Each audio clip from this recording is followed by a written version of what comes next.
This is Sridhar Kadari, senior journalist, managing editor, we media news. అమెరికాలో Washington డీసీలో ఉండి తెలంగాణ కోసం ఎట్లా పోరాటం చేశారు, ముఖ్యంగా తెలంగాణ వచ్చినాక కూడా రాష్ట్ర ముఖ్యమంత్రితోని 3 గంటల సేపు ప్రయాణించడం ఎంత గొప్పగా ఉంది. తెలంగాణ పునర్నిర్మాణంలో ముఖ్యమంత్రి గారికి ఇచ్చిన సలహాలు సూచనలు ఏంటి అనేది మనం ఎన్ఆర్ఐ విశ్వేశ్వర్ రెడ్డి గారు ఉన్నారు, ఫ్రమ్ కరీంనగర్ నుంచి వెళ్ళి ఉన్నారు. ఆయన అడిగి మరిన్ని వివరాలు తెలుసుకుందాం. నా పేరు విశ్వేశ్వర్ రెడ్డి కలవల. నేను వాషింగ్టన్ డీసీ వేదికగా ఉంటాను. అక్కడే గత 27 సంవత్సరాలుగా కూడా అక్కడే ఉంటున్నాను. పెద్దపల్లి కరీంనగర్ జిల్లా, ఇప్పుడు పెద్దపల్లి జిల్లా అయింది. సో ఇప్పుడు born and raised in Peddapalli, Karimnagar, Hanumakonda, Warangal, Hyderabad వేదికగా ఎడ్యుకేషన్ అయ్యి వాషింగ్టన్ డీసీ వెళ్ళి అక్కడ సెటిల్ అయ్యాము. కలవల మల్లారెడ్డి, కలవల కమల. మా నాన్న టీచర్, గవర్నమెంట్ టీచర్. చాలా గొప్ప స్ఫూర్తి. మీకు తెలుసు కదా, ఒక టీచర్ ఏ రకంగా సమాజం నిర్మాణం జరగాలని కోరుకుంటాడో, సమాజంలో ఉన్న విద్యా దశ ఏ రకంగా విద్యార్థులకు పంచడం ద్వారా, ఆయన ఎడ్యుకేషన్ పంచడం ద్వారా సమాజ నిర్మాణం జరుగుతుంది. కాబట్టి అక్కడి నుంచే మాకు బాగా కనెక్షన్స్ వచ్చినాయి.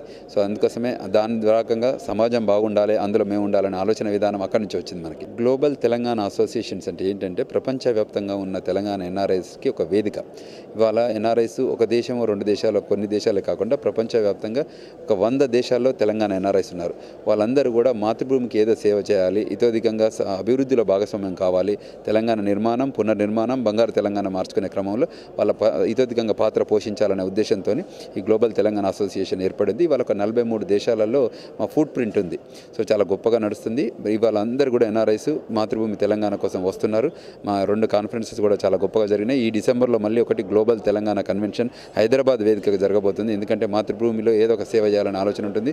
అది విద్యార్థి రూపకంగా ఉన్న విద్యాదశ కానీ, రైతులు కానివ్వండి, తర్వాత ఏ రకమైన అప్లిప్మెంట్ ఆఫ్ ఉమెన్ ఎంపవర్మెంట్ కానివ్వండి, ఎడ్యుకేషన్ గురించి కానివ్వండి, ఎంప్లాయ్మెంట్ కానివ్వండి, బిజినెస్ ఆపర్చునిటీస్ కానివ్వండి, ఇవన్నీ ఏరియాస్లలో కూడా తెలంగాణ ఎన్ఆర్ఐస్ భాగస్వాములు కాబోతున్నారు. చాలా గొప్ప విషయం ఇది. నేను యాక్చువల్గా గోవాలో ఉన్నాను ఆ టైంలో. అప్పుడు ఉన్నప్పుడు ముఖ్యమంత్రి గారు అమెరికా వెళ్తున్న ప్రోగ్రామ్ తీసుకొని నేను Goa to Mumbai to Dubai వెళ్ళాను. దుబాయ్లో జాయిన్ అయ్యాము. దుబాయ్ టు జేఎఫ్కే ఒక 13 గంటల ఫ్లైట్ టైం ఉంటుంది. అందులో ముఖ్యమంత్రి గారు 3 గంటల 20 నిమిషాలు నిలబడి టాక్, ఇది కూడా కూర్చొని కూడా కాదు, అది గుర్తుంచుకోవాల్సిన అవసరం, స్టాండింగ్ టాక్.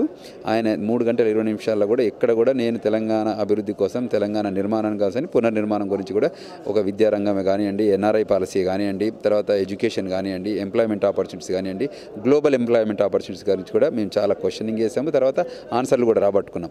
అదేవిధంగా మా కాంట్రిబ్యూషన్ కూడా మనకు ఉండాలి కదా, ఇందులో భాగంగా వారితో చర్చించాం. ఇదే విధంగా అంటే ఆ ఒక్క ప్రోగ్రామే కాకుండా అంతకంటే ముందు కూడా 2-3 సార్లు వారితో కూర్చోవడం జరిగింది. ఈవెన్ ముఖ్యమంత్రి కాకుండా ముందు కూడా 5-6 గంటలు కూర్చొని అసలు తెలంగాణ అభివృద్ధిలో ఏ రకంగా భాగస్వామ్యం కావాలి, ఆయన ఆలోచన విధానం ఎలా ఉంది, వారికి ఏ రకంగా ప్రజల గురించి ఆలోచించే వ్యవస్థ ఉంది అన్న గురించి కూడా చర్చ జరిగింది. అదేవిధంగా ఎస్పెషల్లీ ఆ ఫ్లైట్లో, ఎందుకంటే ముఖ్యమంత్రి అయిన తర్వాత అంత టైం అపాయింట్మెంట్లు ఎవరికి ఇవ్వరు, యూజువల్గా 5-10 నిమిషాలు, గంట ఉంటుంది తప్ప అంతసేపు ఉంటుంది. It's a great opportunity to talk to him. ఎక్కడ కూడా అభివృద్ధిలో కానీ ఆయనకున్న ప్యాషన్, కమిట్మెంట్, డెలివరబుల్ ఎక్కడ కూడా వెనకకి వెళ్ళలేదు. ప్రతి దానిలో కూడా ఆయన నిలబడే ఉన్నాడు, కానీ వెళ్ళిపోయి కూర్చోవడం, రెస్ట్ చేయడము, అదేవిధంగా పడుకోవడం కూడా చేయాలనుకుంటే, బట్ ఇక్కడ కూడా ఆయన విత్డ్రా కాలేదు. సో ఆయన ప్రతి దానిలో కూడా నిలబడి మంచిగా ప్రతి విషయంలో కూడా ఆయన క్షుణ్ణంగా ఆలోచన విధానం ఉంది. దాన్ని షేర్ చేసుకున్నారు. అంటే నా దగ్గర నాలెడ్జ్ ఉందని వదలకుండా షేర్ చేసుకునే ఆలోచన వ్యవస్థ ఉంది. అదేవిధంగా కలిసి ఎలా పనిచేయాలనే దాని మీద కూడా చర్చలు బాగా జరిగాయి.